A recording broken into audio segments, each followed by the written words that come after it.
So it's very likely that you would like to own an autonomous vehicle. But very likely, just as me, you cannot afford one.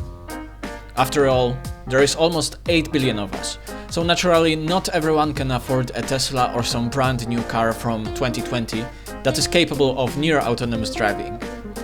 Even the cars that support comma.ai hardware are quite expensive. I will show you how you can use an autonomous vehicle project that I created. I call it Tonic.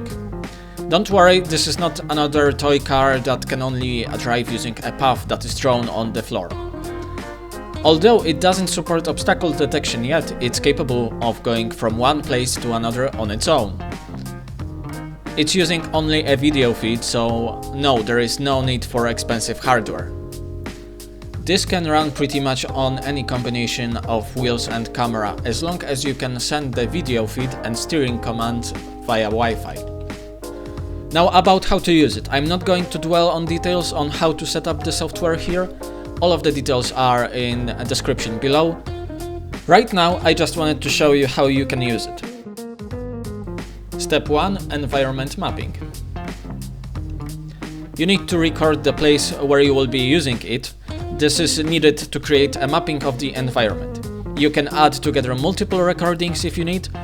After the mapping is created, you don't need to repeat it unless the environment changes. Number 2. Choosing the checkpoints. You will need to select images collected in previous step. Those images will create checkpoints that the car will have to drive through.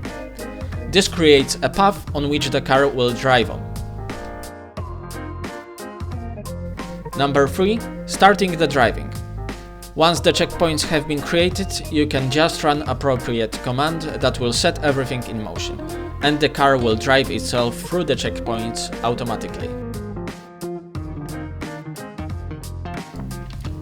And that's it, you have an autonomous robot that can grab you something to drink from the kitchen.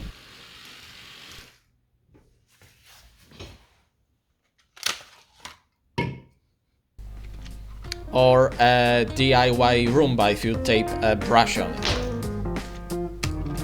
Or an autonomous skateboard if you are brave enough. All of this is highly programmable and customizable. It's super easy, barely an inconvenience. In the video description you will find full-length videos that show some actual driving process. The reason why it's so slow right now is because I used very basic steering algorithm. You can help me to improve this project on GitHub. Contributions are welcomed.